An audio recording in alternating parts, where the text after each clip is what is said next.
Ever feel like you're swimming upstream, especially as a guy in England? Today, we're going deep on class, culture, all that. We've got some interesting stuff to dig into: history, trends in media, even food. It's all connected to this idea of power and what it means for, well, you. It really is a fascinating time for this kind of deep dive. We're seeing a total shakeup of the old class system. Okay, so let's unpack that. Old class system.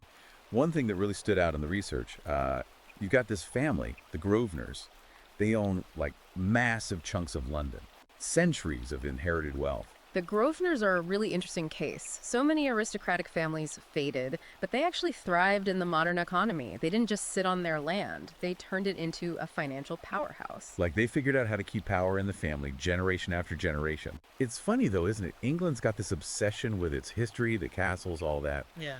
But there's also this underlying resentment toward that kind of inherited privilege. A complex relationship, for sure. That's one of the things that makes the English class system so unique, I think. Trying to honor tradition, but also deal with the inequalities that never seem to go away. And speaking of inequality, nowhere is it more obvious than in education. You've got places like Eton College. 20 British prime ministers came from there. The tuition is insane, and it's clearly a pipeline to the top. It's not just the tuition, though. It's the whole culture they cultivate. The accent, the vocabulary, the connections. It's like a secret handshake to get into elite circles. So it's not just what you learn, it's how you learn it and who you're with while you're learning it. It perpetuates this kind of, cultural dominance that's almost impossible to break. Exactly. And that brings us to a really important question. How much social mobility is actually possible in a system like that? I mean, we see similar dynamics, maybe on a smaller scale, in the gap between state schools in rich areas and poor areas. It's almost like starting a race with a handicap. And then on top of that, you've got how the media portrays different classes, the stereotypes, the narratives. It just reinforces the divisions, right? Absolutely. Media is incredibly powerful. It's a mirror of society, but it also shapes how we see things. Take how crime is reported, for example. Middle-class crime, it's often framed as a tragedy. Working-class crime, it's almost expected. Like, it's just the environment they come from. Like there's this assumption about certain groups. Yeah. That they're just predisposed to certain behaviors, which just feeds into existing biases. Exactly. And those biases have consequences. Sentencing disparities, victim blaming, even the way masculinity is portrayed. Working-class men, they're often either thugs or helpless victims. And then you've got this whole idea of the new man, sensitive, in touch with his feelings. But isn't that new masculinity just another pressure? I mean, maybe even harder for working class guys who don't have the resources for therapy, self-care, all that. It's a really good point. Evolving expectations around masculinity can be a good thing, sure. They challenge the old, toxic definitions of what it means to be a man.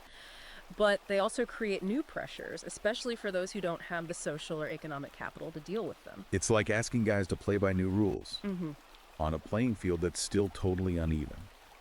And ties back to something else we talked about, that sense that traditional masculinity is under threat. Did you see this in the Brexit vote, for example? A lot of working class men felt ignored by the elite, right? Brexit was definitely a symptom of deeper anxieties and frustrations. It exposed the cracks in our society, the growing gap between those who benefit from globalization and those who feel left behind. And for a lot of working class men, that feeling of being left behind, it's tied to their role in society, their identity as men. So you've got economic shifts, changing ideas about masculinity, this underlying cultural unease. It's a recipe for unrest, isn't it? And one of the areas where this is playing out is food culture. You've got the chav diet at one end, which has become this shorthand for a working class taste, and then this rise of sustainable luxury, almost a status symbol for the elite. Food is never just about what you eat, is it? It's about identity, culture, access. The chav diet, it's often mocked, but you have to understand the context. When fresh, healthy food is too expensive or just not available in your neighborhood, well, people turn to cheaper, processed options. Yeah, I'm not saying a love for turkey Twizzlers means you're in a certain class, but it might say something about your food priorities. But jokes aside, makes a good point. Judging someone's food choices without understanding their circumstances, it's not just insensitive, it misses the bigger picture. I completely agree. We have to move past those simplistic stories and look at the systemic factors. Why are certain communities food deserts? How does income affect what people eat? Those are the questions we need to be asking. And then at the other end of the spectrum, you've got this sustainable luxury trend. Ethically sourced, organic, locally grown. Yeah. It's almost like a way for the wealthy to signal their virtue, isn't it? It's really interesting, isn't it? Food as a way to show class distinction. It's not just about what you can afford, but the values you're showing through your consumption. Like a whole new level of sophistication in how class is performed and expressed. But it's not all doom and gloom, is it? You've got these incredible initiatives popping up, food co-ops, community gardens, bringing people together around food. And those initiatives are doing so much more than just providing food. They're building community, fostering connections, challenging that isolation that often comes with poverty. It's a reminder that even in a system that can feel rigged, there are people working to make things fairer. And speaking of systems, we can't ignore technology. The internet was supposed to level the playing field, but it seems like it's just created new forms of inequality, hasn't it? Absolutely. The digital divide is a very real problem. Access to tech, digital literacy, even having a strong online presence. These are all becoming new markers of class. It's like there's a whole new rule book to learn, a new language to speak, just to succeed in the world today. And those who don't speak that language, well, they get left behind. And that's where the gig economy comes in. Sure, it's created opportunities for some, but for many it's just exploitation and instability. People juggling multiple jobs, long hours, no benefits, no security. A recipe for burnout, isn't it? Pushing people to their limits. But there are glimmers of hope, even in the tech world, right? What about online education platforms? Haven't they made learning more accessible? For sure, access to education is crucial in this rapidly changing world. We need to be giving people the skills to adapt and thrive, and online platforms can definitely play a role in that. But education alone isn't enough. We need to address the deeper inequalities that are holding people back, no matter how much they learn. Living wages, affordable housing, healthcare. Those are the building blocks of a fair society.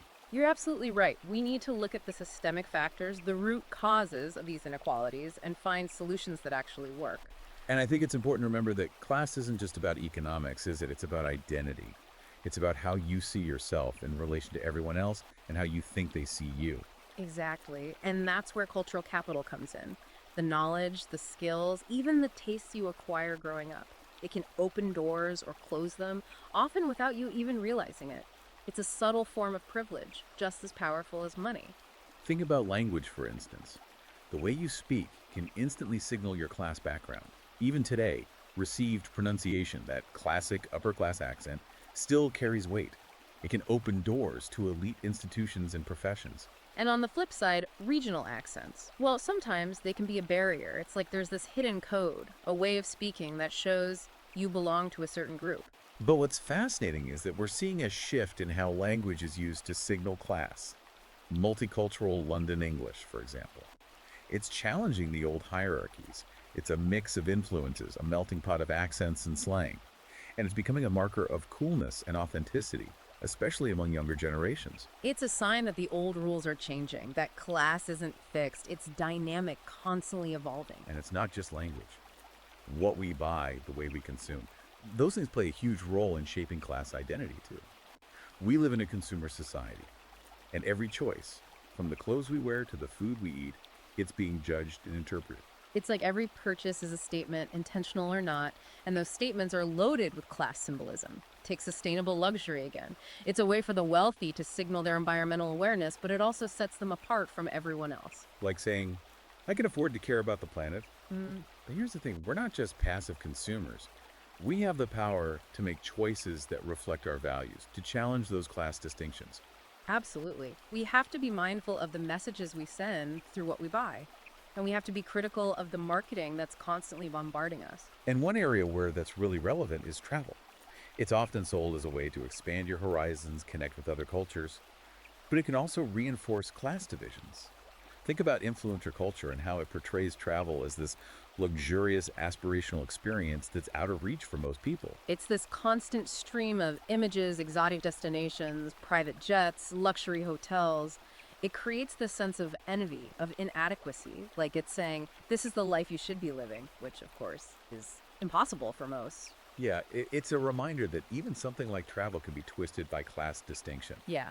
But there is another side to this. Travel can be a force for good, for breaking down stereotypes and building empathy. It just depends on how you approach it. Exactly. Done right, travel can be incredibly enriching. But it takes self-awareness, a willingness to engage with different perspectives, and a commitment to being ethical and responsible. Speaking of engaging with different perspectives, Let's talk about art. Art's always been a powerful way to comment on society, to critique it, and it feels especially relevant now with inequality on the rise. Art can absolutely challenge the status quo. It can spark conversations, inspire action. It can give a voice to the voiceless and expose the hypocrisy of those in power. Think of Banksy, for example. His work is often satirical, subversive, but it's rooted in this deep sense of social justice. He's brilliant at exposing the absurdity of class and privilege. But art's not just about protest, right? It can also be a source of beauty, inspiration, and connection. It can bring people together across class lines, create this sense of shared humanity. For sure. Public art installations, for instance, they can transform a city, spark conversations, and create a real sense of community. Think of the murals that have been popping up everywhere, often created by local artists, reflecting the stories and experiences of the people who live there. It's like taking ownership of your space, telling your story, challenging the often elitist narratives of traditional art institutions. But even public art can be controversial. We've seen this with the debates about removing statues and monuments, right? Those debates really highlight the complicated relationship between art, history, and identity. They show how art can be used to challenge and reinforce existing power structures. It's a reminder that art is never neutral. It's always part of a social and political context. And that context is always changing, especially with the rise of digital art and online platforms. The internet's made art more accessible in a lot of ways, but it's also created new challenges. NFTs, for example, they've given artists new ways to make money from their work, but they've also raised concerns about accessibility and exclusivity. It's a reminder that the art world, like everything else, is being shaped by technology and globalization, and those forces often make existing inequalities even worse. We definitely have to be mindful of those dynamics as we navigate the changing landscape of art and culture. We need to support artists from all backgrounds, promote inclusivity, and challenge the gatekeepers of the art world. Absolutely. But art can't do it alone. We need to address the systemic inequalities that limit people's opportunities, no matter how talented they are. Education, housing, healthcare. These are the foundations of a just society. You're absolutely right. It's about creating a society where everyone has the chance to thrive, regardless of their background, where class isn't a barrier to success, but a source of diversity and strength. Okay, so we've talked about the problems. What about solutions? What can we actually do to challenge these systems that perpetuate inequality? Well, it starts with education. We have to teach children about the history of class, about how these divisions are created and maintained, and we need to help them develop critical thinking skills so they can challenge those systems. But education can't just be about facts and figures. It needs to be about empathy, about understanding, helping kids see the world through someone else's eyes, walk in someone else's shoes. Exactly. And that requires exposure to different perspectives, different cultures, different ways of life, breaking down the barriers that separate us, both physical and psychological. So it's not just about what's taught in the classroom, it's about the experiences we provide, the opportunities for real connection and understanding. Precisely. And community engagement is a big part of that. We need to create opportunities for people from different backgrounds to come together, share their experiences, and work towards common goals. Things like community gardens, for example. Yeah. They're not just about growing food, they're about building relationships, fostering a sense of shared responsibility. And that can be incredibly powerful. It's an antidote to the isolation and division that so often come with class societies. Absolutely. Yeah. But we also need to address the economic inequalities at the root of the class system. Right. We need to create a more just economic system, one that rewards hard work and gives everyone a decent standard of living. You're right. That means raising the minimum wage, strengthening unions, investing in public services. And closing the tax loopholes that allow the wealthy to avoid paying their fair share. It's about creating a system where everyone contributes to the common good and where everyone benefits from economic prosperity. You're spot on. But it's not just about economics, is it? It's about power. We need to challenge the concentration of power in the hands of a few and create a more democratic and participatory society. So we're talking about reforming our political system, making it more responsive to the needs of ordinary people. Yes, and we also need to challenge those media narratives that often reinforce class stereotypes and divisions. We need to demand more diverse and nuanced representations of class, and we need to support media outlets that are committed to social justice. Exactly. But it's not enough to just wait for those at the top to change things. Change also happens at the grassroots level. Absolutely. We need to support community organizations that are working to empower people and challenge inequality. We need to get involved in our local communities, build relationships with people from different backgrounds, and work together to create a more just and equitable world. It sounds like a long road, a challenging one, but a road we have to travel if we want to build a better future for ourselves and for generations to come. But before we get overwhelmed by the enormity of it all, let's bring it back to a more personal level. We've talked about economics, politics, media, but what about the psychological impact of class? That's a crucial part of this, and it often gets overlooked. Growing up in a certain environment with certain expectations can have a profound effect on your sense of self-worth. It's like you internalize the messages you get from society Yeah. about your place in the world. And those messages can be really damaging, especially if they're constantly telling you you're not good enough, not smart enough, not worthy of success. Absolutely. And this is where the cycle of poverty becomes so difficult to break. If you believe you're destined to fail, you're less likely to even try. So, how do we break that cycle? How do we help people see themselves and their potential differently? It starts with recognizing the problem, acknowledging that these psychological barriers are real. And then it's about creating opportunities for people to challenge those beliefs, to build their confidence, to see themselves as agents of change. So, it's not just about changing the external circumstances, it's about changing the internal narrative, the way people see themselves and their place in the world. It's about empowering people to believe in their own potential. You've got it. It's about fostering a sense of hope and possibility even when things are tough. Okay, so we've talked about the big picture, the history, the systems, the challenges, but let's bring it back down to earth a bit. What are some of the new ways class is being defined in modern England?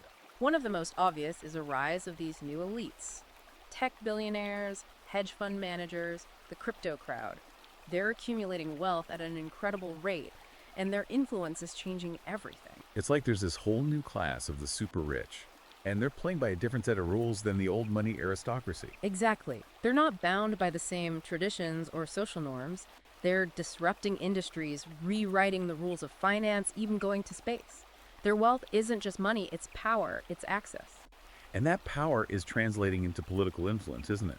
We're seeing this growing disconnect between the political elite and the concerns of everyday people. Absolutely. And that's where tax disparity becomes such a big issue. When the wealthy can avoid paying their fair share, it undermines the foundations of a just society. It erodes trust in the system, fuels resentment. Exactly. And it means fewer resources for essential public services like education and healthcare, which just widens the gap between rich and poor even further. It's a vicious cycle. You've also talked about how access to resources is becoming a new marker of class. What are some examples of that? Well, think about travel. A British passport might give you visa-free access to a lot of countries, but the reality is not everyone can afford to travel, even if they have the legal right to. The flights, the accommodation, the travel insurance, it all adds up. And that creates a barrier for people from lower socioeconomic backgrounds. And we see that same dynamic in other areas too. Access to healthcare, healthy food, even childcare. It's almost like there are two different Englands now, one for the wealthy and one for everyone else. And those realities are getting further and further apart. That's why it's so important to have these conversations, to raise awareness and to challenge the systems that keep these divides in place. We have to make sure that everyone has a fair shot at a good life, regardless of their background. You mentioned earlier that social capital, your networks, your connections, is becoming increasingly important. It's almost like a new currency in the modern world, wouldn't you say? Absolutely. It's not just about who you know, but who knows you, and how those connections can open doors to opportunities. Think about internships, for example. They're often unpaid, but they're seen as essential for getting ahead in certain industries. But not everyone can afford to work for free. So you're essentially excluding people from lower income backgrounds from those opportunities. Exactly. And we see that same dynamic play out in mentoring relationships, networking events, even social media. Who you follow, who follows you, who likes your posts.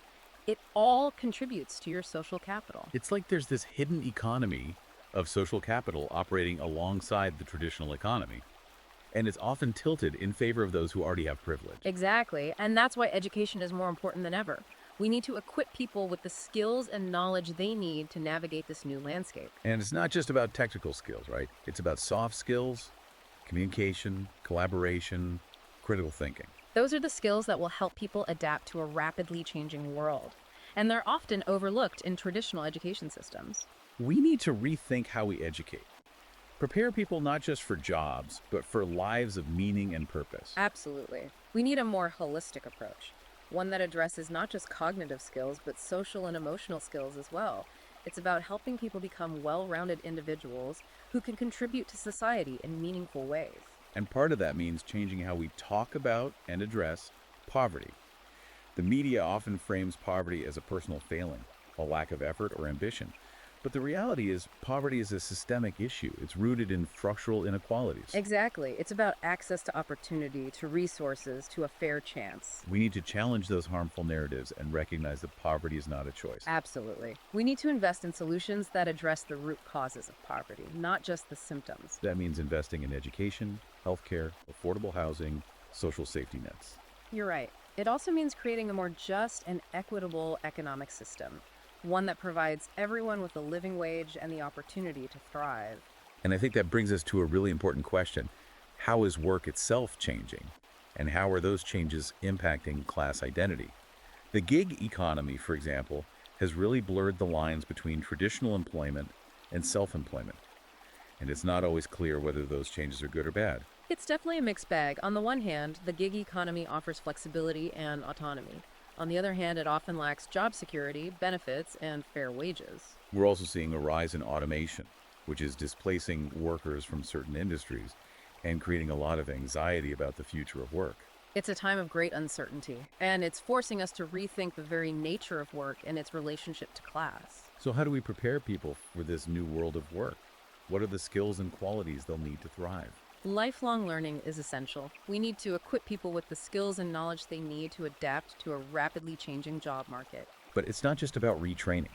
It's about creating a more supportive and inclusive work environment, one that values diversity and recognizes the contributions of all workers, regardless of their background. Absolutely. This includes addressing issues like workplace discrimination, promoting fair wages and benefits, and ensuring that everyone has access to opportunities for advancement. We need to move beyond the traditional model of work, which is often hierarchical and exploitative, and create a new model that's based on collaboration, respect, and shared prosperity. It's a tall order. Yeah. But it's essential if we want to create a more just and equitable society. Yeah. Now, you mentioned earlier that the traditional class structures of England are evolving. How are they adapting to the modern world? What are some of the key changes you're seeing? One of the biggest is that the lines between working class and middle class are getting blurry. Right. The decline of traditional industries, like manufacturing, has led to job losses and wage stagnation. It's harder for working class families to maintain their standard of living. And at the same time, we're seeing more and more precarious work, people having to take on multiple low-wage jobs just to make ends meet. It's created this feeling of economic insecurity and anxiety, even among people who used to think of themselves as middle class. It's like the ground is shifting beneath our feet, and it's hard to know where you stand anymore. What other changes are you noticing? Another big one is the growing importance of education as a marker of class. In the past, it was possible to move up in the world through hard work and determination, even without a formal education. But today, it feels like a university degree is almost essential for getting a good job. That's right, and that creates a barrier for people from lower income backgrounds. They often face financial and social obstacles to going to university. So it's not just about hard work anymore, it's about having the right qualifications, which of course are often tied to your social background. Exactly. We're also seeing a shift in how class is expressed through cultural consumption. Interesting. So you're saying it's not just about the material possessions anymore, the Yeah. cars, the houses, the clothes. Right. In the past, class distinctions were often signaled through those kinds of things. But today, class is increasingly expressed through less tangible things, like taste, knowledge, and experiences. Give me an example of what you mean. Well, think about the rise of foodie culture. Knowing about artisanal cheeses or craft beers has become a way for the middle and upper classes to distinguish themselves. Okay, I see what you're saying. It's like a subtle way of signaling your sophistication, your worldliness. Exactly. And we see that same dynamic play out in the way people consume art, music, even travel. So it's not just about what you consume, but about how you consume it and what that consumption says about your social status. Precisely. These subtle markers of class can be hard to spot, but they're just as powerful as those more overt displays of wealth that were common in the past. Look like a whole new language of class is emerging. one that's more nuanced and harder to decipher. Exactly. And that's why it's so important to pay attention to these subtle cues to understand how class is being performed and reproduced in everyday life. So it's not just about the big structural forces, but also about the small, everyday interactions that shape how we see ourselves and others. Exactly. Class is everywhere, even if we're not always aware of it. And one of the places where it's perhaps most influential is in the realm of family. We can't talk about class without acknowledging the impact of family dynamics, right? Absolutely. Family structures are changing, and those changes are having a profound impact on how class is transmitted across generations. For instance, divorce rates are high, which can destabilize families and make it harder for children to achieve upward mobility. And we're also seeing a rise in single parent households and same sex couples, which are challenging traditional notions of family and creating new dynamics. And of course, family income plays a huge role in shaping a child's opportunities, from access to education to extracurricular activities to social networks. You're right. And family values and attitudes also play a crucial role in shaping a child's sense of self worth and their aspirations. A child raised in a family that values education and hard work is more likely to succeed than a child raised in a family that struggles with poverty and instability. Exactly. So it's not just about the material resources a family has, but also about the values and beliefs they instill in their children. Exactly. Family is a powerful force in shaping a child's trajectory in life. Okay, so we've covered a lot of ground here, and it's clear that the landscape of class and culture in England is complex and ever evolving. There are definitely many challenges, but also some glimmers of hope. What are some of the things that give you optimism about the future of class in England? What makes you think that we can create a more just and equitable society? Well, I'm encouraged by the growing awareness of these issues. People are starting to talk about class more openly and honestly, and that's the first step towards change. Right, we can't address a problem if we don't acknowledge it exists. Exactly. We're also seeing a rise in activism and social movements, with people from all walks of life coming together to demand a more just and equitable society. There's a sense that people are waking up to the injustices of the current system and are willing to fight for change. That's right. And even technology, while it can exacerbate inequality, also has the potential to be a force for good. How so? Think about how social media is being used to connect people, raise awareness, and organize for change. It's a powerful tool that can be used to challenge the status quo and create new possibilities. That's a great point. And beyond those large scale forces, I'm also heartened by the resilience and creativity of the human spirit. We're seeing people find innovative ways to adapt to the challenges of the modern world, from creating new forms of work to building stronger communities. You're right.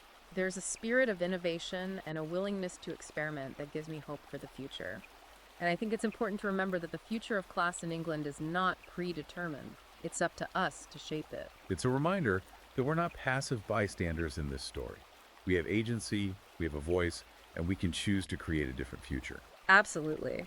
The choices we make today will determine the kind of society we leave for future generations. Okay, so we've talked about the past, the present, and the potential for the future.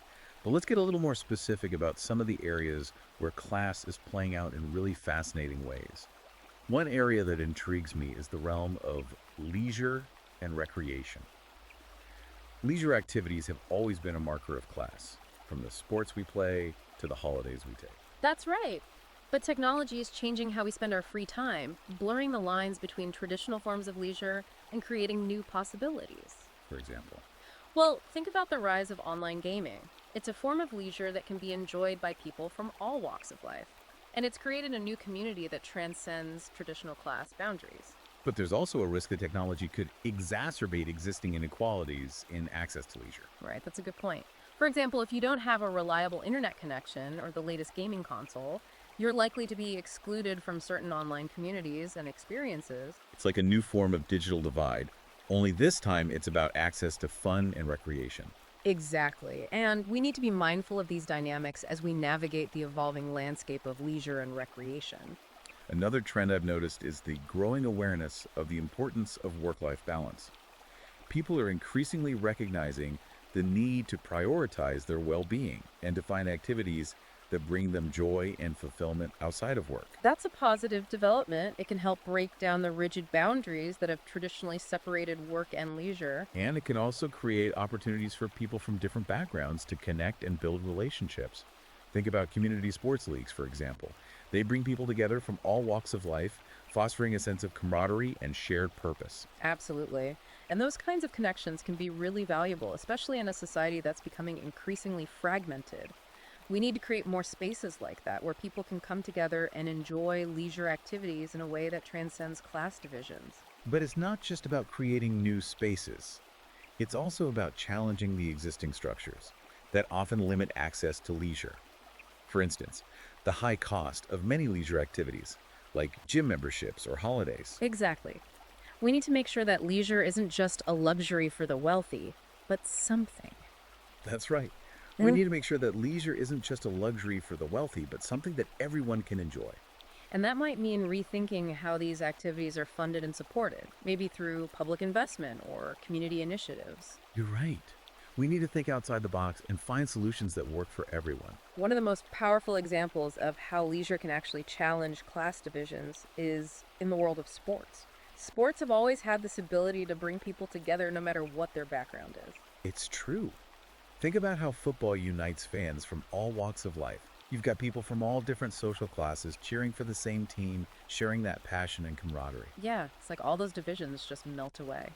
Exactly. But at the same time, sports can also be a reflection of those very divisions. Certain sports tend to be associated with the elite, while others are seen as working class pursuits. Right. Golf has always had that image of being a sport for the wealthy, while football is often seen as a working class game. Hmm.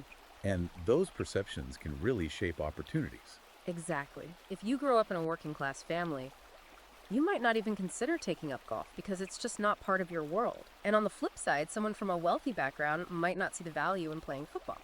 So those assumptions, those cultural perceptions can really limit people's choices and opportunities. Absolutely. We need to challenge those stereotypes and create a more inclusive sporting culture, one that recognizes the value of all sports and makes them accessible to people from all backgrounds. And that's not just about providing access to facilities and equipment. It's about changing attitudes and perceptions. You're spot on. We need to show young people that they can pursue any sport they're passionate about, regardless of their background. Absolutely. Now, are there any sports emerging that are actually breaking down those traditional class barriers?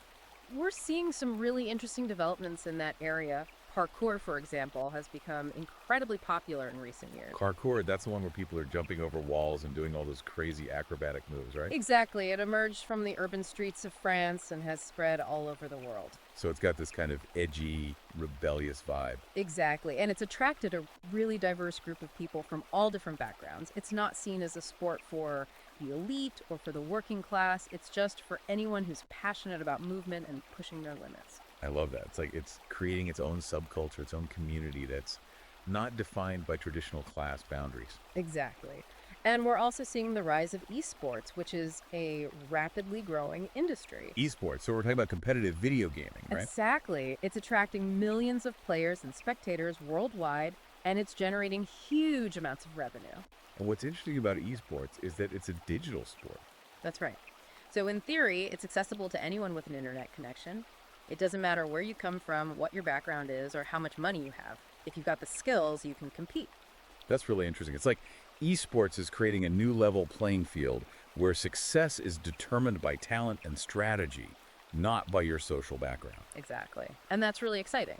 It shows that it's possible to challenge the traditional hierarchies in sports and create new opportunities for people from all walks of life. I think what's really powerful about these new forms of sports is that they're not only challenging the traditional hierarchies, but they're also creating new opportunities for social mobility.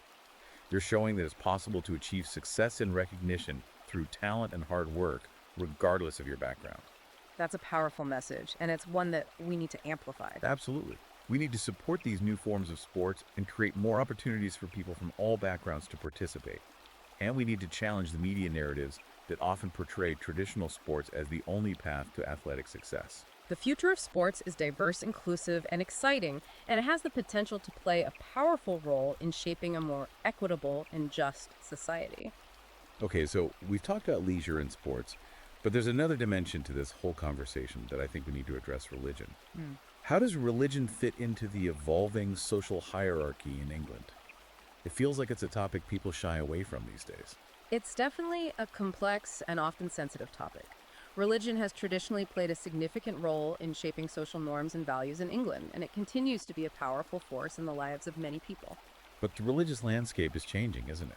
We're seeing a decline in traditional forms of religious affiliation and a rise in secularism. So how does that impact the relationship between religion and class? It's an interesting question. Some people argue that religion is becoming less relevant as a marker of class. They say people are increasingly choosing to define themselves based on other factors like education, occupation, or lifestyle. So it's like religion is becoming more of a personal choice rather than a social identifier. Exactly. But others argue that religion continues to be a significant factor in shaping class divisions, particularly in communities where religious affiliation is strongly tied to cultural identity. For example, in some Muslim communities, there's a sense that Islam is a source of empowerment and resistance against a dominant culture that's often perceived as hostile or discriminatory. You're right. And that can lead to a strengthening of religious identity as a way of asserting one's difference and challenging the status quo. So, in that sense, religion can be a way of navigating and resisting class structures. Exactly. But it's important to remember that religion can also be a force for social cohesion, bringing people together across class lines. Right, churches and other religious institutions often serve as community hubs, providing support and resources to people in need, regardless of their background. Absolutely. And we're also seeing a growing movement of interfaith dialogue and cooperation with people from different religious traditions coming together to work towards common goals. It's really encouraging. It is. It shows that religion can be a bridge between people rather than a barrier. But we also need to acknowledge that religion can be used to justify inequality or to exclude those who are different. You're right. There are religious groups that oppose policies promoting equality and inclusion. We need to be willing to challenge those views and to promote a more inclusive and tolerant society, one that respects the rights and dignity of all people. Absolutely. The relationship between class and religion is complex, and it will continue to evolve as society changes, but we need to find ways to harness the power of religion for good, to promote social justice, and to create a more equitable and compassionate world. Well said. Okay, so we've talked about sports, leisure, religion, but we keep circling back to education as this key factor in all of this. It really does feel like it's at the heart of so many of the challenges and opportunities we've been discussing. You're absolutely right. Education has the potential to empower people to broaden their horizons and to create opportunities for upward mobility. But the education system itself often reflects the very inequalities it's supposed to address. Exactly. We've got this system of private schools with their high tuition fees and exclusive networks that provides a clear path to success for the wealthy. Meanwhile, many state schools, particularly those in disadvantaged areas, are struggling to provide even basic resources. It creates this sense that the game is rigged from the start. Absolutely. And it makes it incredibly difficult for children from lower income backgrounds to break the cycle of poverty. So what needs to change? How do we create a more equitable education system? It requires a multifaceted approach. First and foremost, we need a commitment to invest in early childhood education. Those early years are crucial for development, and we need to make sure that all children have access to high-quality early learning experiences. That makes sense. Give them the best possible start in life. Exactly. And then we need to ensure that state schools are adequately funded. We can't expect them to provide a quality education if they're constantly struggling with budget cuts and a lack of resources. Right. It's about giving teachers the tools and support they need to do their jobs effectively. And beyond funding, we also need to address the structural barriers that limit access to educational opportunities. For example, we need to make sure that university is affordable for everyone, regardless of their background. So looking at things like tuition fees and financial aid. Exactly. But it's not just about money. It's also about creating a culture that values education and encourages everyone to pursue their full potential. It's about changing attitudes and expectations both within the education system and within society as a whole. You're absolutely right. We need to move away from this idea that education is a zero-sum game where one person's success comes at the expense of another's. We need to create a system where everyone can succeed. A rising tide lifts all boats, as they say. Precisely. And I think it's important to remember that education isn't just about acquiring knowledge and skills. It's about shaping the kind of society we want to live in. If we want to create a society that's fair, just, and inclusive, we need to start by investing in education for all. Beautifully said. Okay, so education is key. But we also need to talk about the role of the media in shaping perceptions of class. The media has this incredible power to influence public opinion, and it's not always used responsibly. You're absolutely right. The way the media portrays different social groups can reinforce stereotypes, perpetuate biases, and influence public opinion. For example, the working class is often depicted as lazy, uneducated, and prone to criminal behavior, while the upper class is often portrayed as sophisticated, intelligent, and successful. Exactly. And those narratives are incredibly damaging. They create this us versus them mentality that divides society and makes it harder to address the underlying issues of inequality. So what can we do about it? How do we challenge those harmful narratives and create a more balanced and nuanced representation of class in the media? Well, I think it starts with awareness. We need to be more critical of the media we consume, and we need to call out those harmful stereotypes when we see them. Right, don't just passively accept what you're being told. Question it, analyze it, and if it doesn't feel right, speak up. Exactly. And we also need to support media outlets that are committed to providing fair and accurate representations of different social groups. Support independent media, alternative voices, and outlets that are actively challenging the dominant narratives. Precisely. The more diverse our media landscape, the better. And we need to remember that we're not just consumers of media, we're also producers. That's a great point. We can create our own content, share our own stories, and challenge the dominant narratives from within. It's about using our voices to amplify the voices of those who are often marginalized and misrepresented. Absolutely. And I think that's one of the most exciting things about the digital age. It's given us new tools to create and share our own narratives. And that can be a powerful force for social change. One of the most significant challenges facing England today is the growing digital divide. We've touched on it a bit already, but it's worth diving a bit deeper. Right. We've talked about how access to technology and digital literacy are becoming increasingly important in almost every aspect of life. Exactly. From education to employment to social participation, being digitally connected is essential. But not everyone has equal access to those resources, do they? Unfortunately not. People from lower income backgrounds are less likely to have a computer or internet access at home. And even if they do, they're less likely to have the skills and knowledge they need to navigate the digital world effectively. It creates a digital underclass, people who are being left behind in the digital age. Precisely. And that has real world consequences. It can impact their ability to find jobs, to access education, to stay connected with family and friends. It can even affect their health and well being. So, how do we bridge this digital divide? It requires a multi-pronged approach. First and foremost, we need to invest in affordable internet access. High-speed internet should be treated as a utility like electricity or water that everyone has access to. Right. It's become so essential for modern life that it shouldn't be a luxury. Exactly. We also need to provide digital literacy training, particularly for those who are most at risk of being left behind. This includes teaching people basic computer skills, how to use the internet safely and effectively, and how to access online resources. It's not just about providing access to the technology, it's about giving people the skills and knowledge they need to use it effectively. Absolutely. And I think it's also important to create a more inclusive digital environment.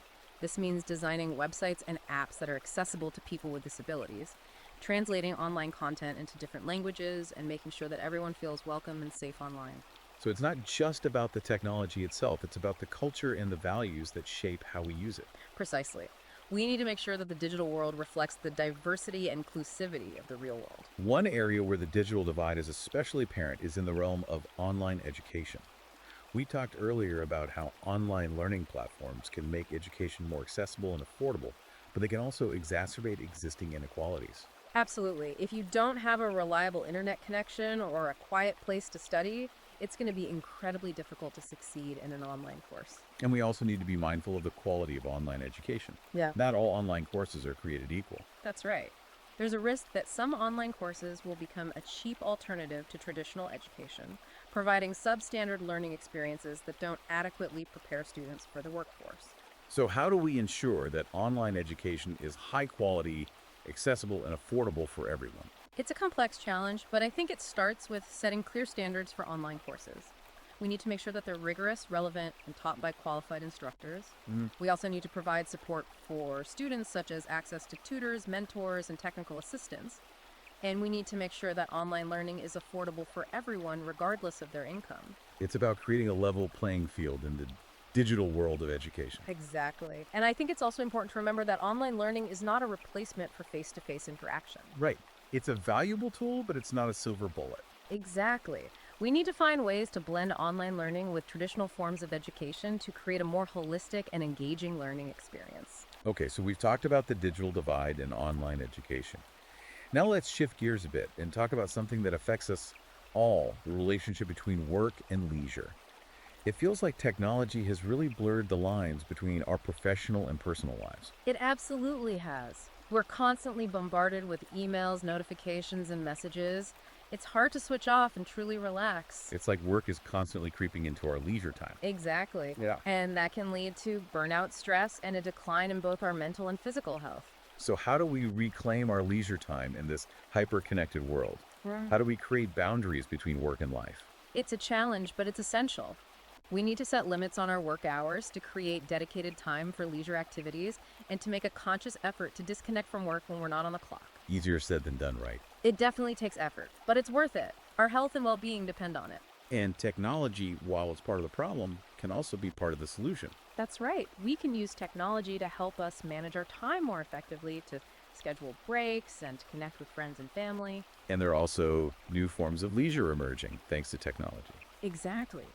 Think about online gaming, for example. It's become a global phenomenon, connecting people from all over the world and creating new communities. And virtual reality and augmented reality are creating immersive experiences that can transport us to new worlds and allow us to interact with others in new ways. It's an exciting time to be exploring the possibilities of leisure and recreation in the digital age. Absolutely. But we also need to be mindful of the potential risks of technology. You're right. Things like addiction, social isolation, and the erosion of privacy are real concerns. So it's about finding that balance, right? Yeah. Using technology in a way that enhances our lives, not diminishes them. Exactly. Technology is a tool, and like any tool, it can be used for good or for bad. It's up to us to decide how we want to use it. Now let's talk about something that's becoming a major concern for people across the social spectrum, the housing crisis. It's a huge issue, and it's impacting people from all walks of life. The cost of housing has skyrocketed in recent years, making it increasingly difficult for people to afford a decent place to live. And this is particularly acute in major cities like London, where the average house price is astronomical. It's pushing people to the brink. Absolutely. We're seeing a rise in homelessness, overcrowding, and people being forced to move away from their communities because they simply can't afford to live there anymore. So what's driving this housing crisis? It's a complex issue with a number of contributing factors. One factor is population growth. More people means more demand for housing. Right, supply and demand. Exactly. But we're also not building enough affordable housing. And there's been a rise in buy-to-let investors who are snapping up properties and driving up prices. This has created a situation where housing is increasingly treated as an investment rather than a basic human need. So it's not just about having a roof over your head, it's about having a safe, stable, and affordable place to call home. You're right. And the housing crisis is having ripple effect throughout society. It's impacting people's health, their well-being, their relationships, their job prospects. It's a crisis that's affecting everyone directly or indirectly. So what can be done about it? What are the solutions? We need to invest in affordable housing. We need to regulate the private rental sector to make it fairer for tenants. And we need to create a more equitable housing market that prioritizes people over profit. These are big systemic changes, but they're essential if we want to create a society where everyone has access to decent and affordable housing. Absolutely. The housing crisis is a symptom of a deeper problem and the growing inequality in our society. We need to address the root causes of this inequality, such as low wages, precarious work, and the concentration of wealth in the hands of a few. You're right. We need to create an economy that works for everyone, not just the privileged few. Okay, so we've talked about the housing crisis and the need for a more just and equitable economy. Now let's talk about something a bit more lighthearted: food culture. Ah, yes, food. One of the great pleasures in life. But as with so many things, our relationship with food is shaped by our class background. Absolutely. What we eat, how we eat it, and even how we talk about food can reveal our social status and aspirations. For example, the rise of foodie culture has created a new hierarchy of taste. Certain foods and cuisines are now associated with sophistication and refinement, while others are seen as more down-to-earth or working class. It's like the difference between a Michelin-starred restaurant and a greasy spoon cafe. Exactly. Both places serve food, but they cater to different clientele and convey different messages about social status. And we also see these class distinctions in the way people shop for food. Absolutely. Organic food farmers markets, artisanal products, these are often associated with the middle and upper classes. While budget supermarkets and processed foods are seen as more working class. Exactly. But these distinctions are not just about taste or preference, they're also about access and affordability. Right. Healthy, fresh food can be expensive, and it's not always readily available in lower income neighborhoods. Exactly. This creates a situation where people from lower socioeconomic backgrounds are more likely to eat unhealthy diets, which can lead to health problems and further exacerbate inequality. It's a vicious cycle. We need to make healthy food more affordable and accessible to everyone. Absolutely. That means investing in community gardens, supporting local farmers, and educating people about nutrition and healthy eating habits. And there's another dimension to food culture that's gaining momentum: sustainability. You're right. People are becoming more aware of the environmental impact of their food choices, and they're looking for ways to eat more sustainably. This includes things like reducing their meat consumption, choosing organic and locally sourced produce, and minimizing food waste. Exactly. And this is a positive development. It shows that people are starting to think more critically about where their food comes from and the impact it has on the planet. But we also need to be mindful of the ways in which these trends can reinforce class divisions. You're right. Organic food and sustainable products are often more expensive, making them inaccessible to many people. We need to make sure that sustainability is not just a luxury for the wealthy, but a value that's embraced by everyone. Absolutely. We need to find ways to make sustainable food choices more affordable and accessible to everyone, regardless of their income. Okay, so we've talked about food, but there's another area where class identity is really visible: fashion. Ah, fashion. A powerful form of self expression. But as with so many things, fashion can be used to reinforce social hierarchy. Absolutely. The clothes we wear can signal our social status, our aspirations, and our values. And the fashion industry, with its focus on trends, exclusivity, and conspicuous consumption, often plays into these divisions. Think about high end fashion brands. They use luxury materials, celebrity endorsements, and limited edition releases to create a sense of desire and aspiration. It's like they're selling a lifestyle, an image, as much as they're selling clothes. Exactly. And that image is often unattainable for most people. It creates this culture of keeping up with the Joneses, where people are constantly striving to acquire the latest trends, even if they can't afford it. You're right. And that can lead to debt insecurity and a focus on material possessions rather than more meaningful values. So is fashion inherently problematic when it comes to class? Not necessarily. There's a growing movement of ethical and sustainable fashion. Designers and brands are focusing on using eco-friendly materials, fair labor practices, and local production. That's encouraging. It sounds like they're trying to change the industry from within. Exactly. And we as consumers have a role to play as well. By making conscious choices about the clothes we buy, considering not only the style and price, but also the ethical and environmental impact. Precisely.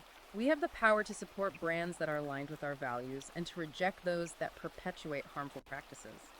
Fashion has the power to be a force for positive change, but it's up to us to demand better and to create a more just and equitable fashion system. Now let's shift our focus to a very public space where class dynamics often play out: public art. Public art has the power to transform urban spaces, to inspire creativity, and to foster a sense of community. But it can also be quite controversial, can't it? It absolutely can, Yeah. especially when it comes to questions of representation, ownership, and access. We've seen this recently with the debates over the removal of statues and monuments that commemorate figures from England's colonial past. Those debates highlight the complex relationship between art history and identity. They show how public art can be used to both celebrate and challenge the status quo. So how do we approach public art in a way that's thoughtful, inclusive, and meaningful? I think it starts with recognizing that public art is not neutral. It always carries a message, whether it's intended or not.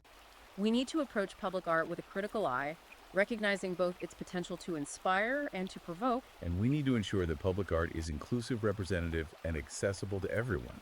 It should reflect the diversity and complexity of our society. Absolutely.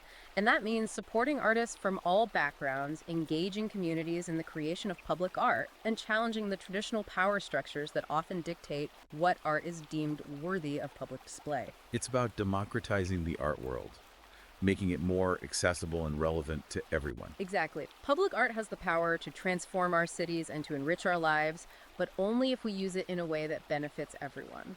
And speaking of making art more accessible, we need to talk about art education.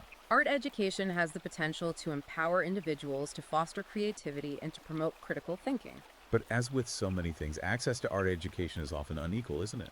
And unfortunately, yes. Children from wealthier backgrounds have more opportunities to participate in arts programs, to visit museums, and to develop their artistic talents. And that perpetuates the cycle of privilege, doesn't it? It absolutely does. We need to make art education more accessible to everyone, regardless of their background. So how do we do that? It requires a commitment to investing in arts programs in state schools. We need to provide scholarships and financial support to talented students from low-income backgrounds. And we need to create more opportunities for community engagement in the arts. It's about making art a part of everyone's life, not just a privilege for the few. Exactly. Art education is not just about creating artists. It's about creating well-rounded individuals who are able to think critically, to express themselves creatively, and to appreciate the beauty and diversity of the world around them. And speaking of the art world, the digital age is having a profound impact on how art is created, shared, and consumed. That's right.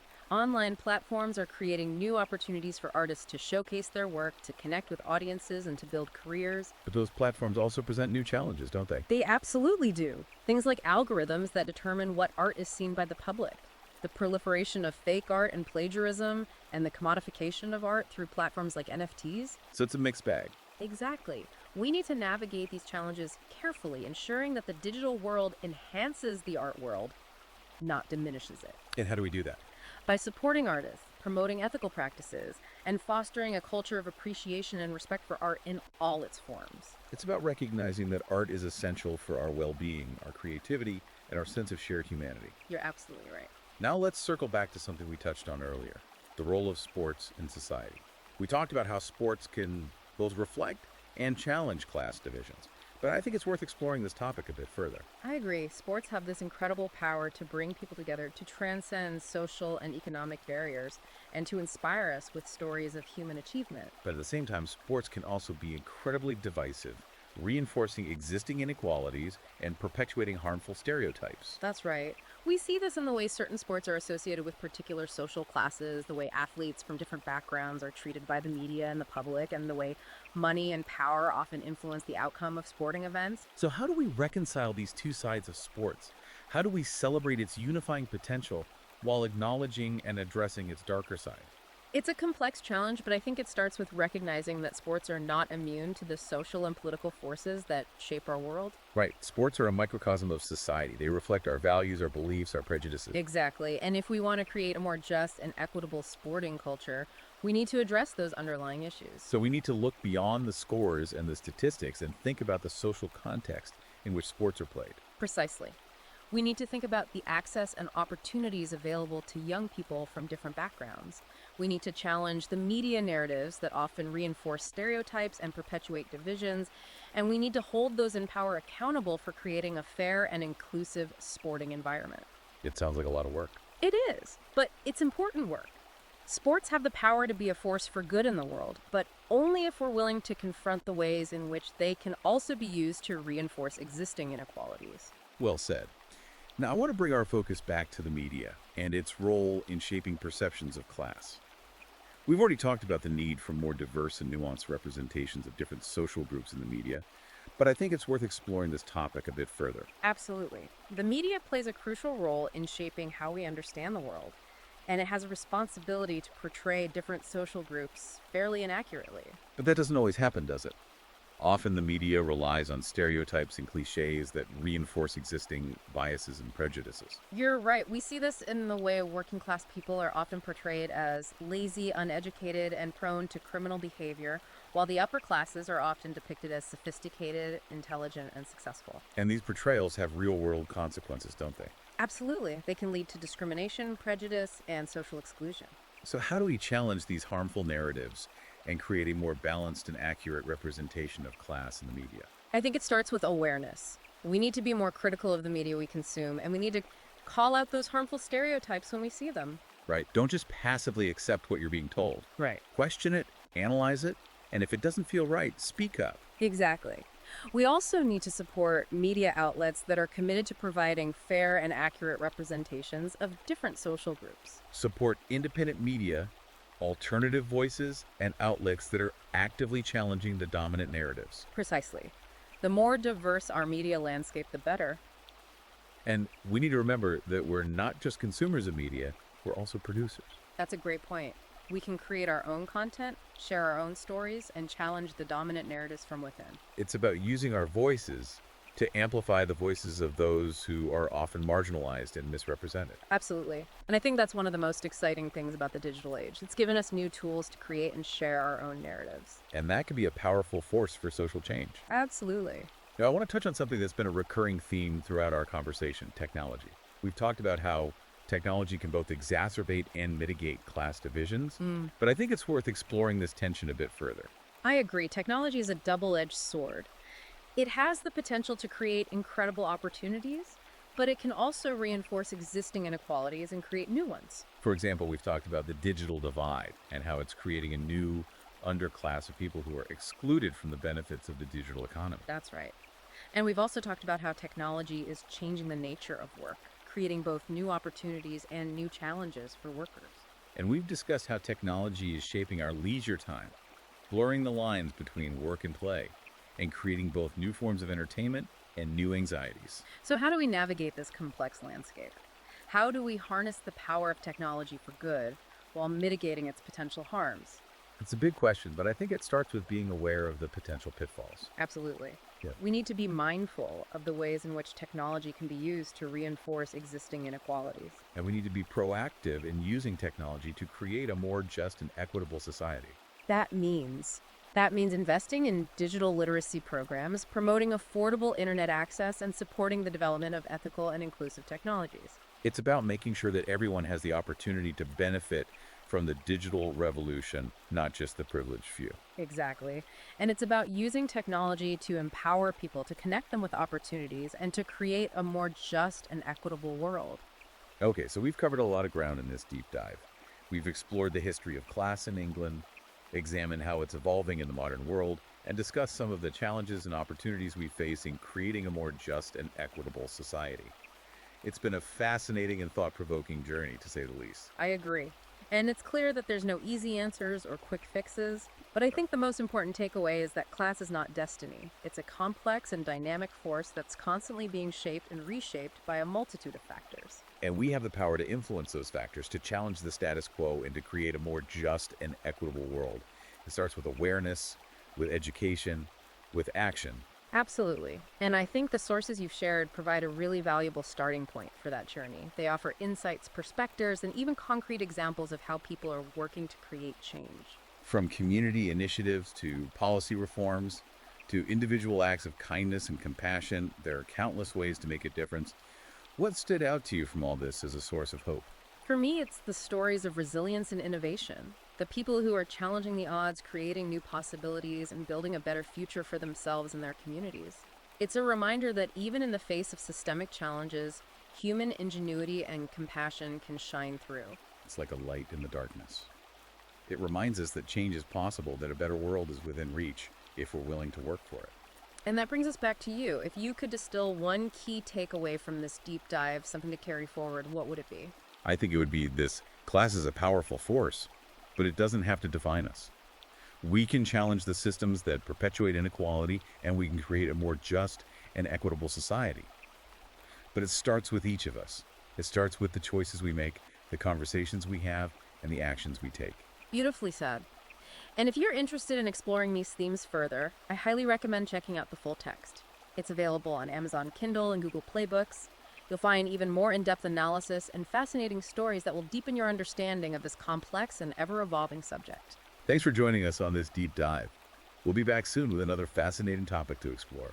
Until then, keep questioning, keep learning, and keep pushing for a better world.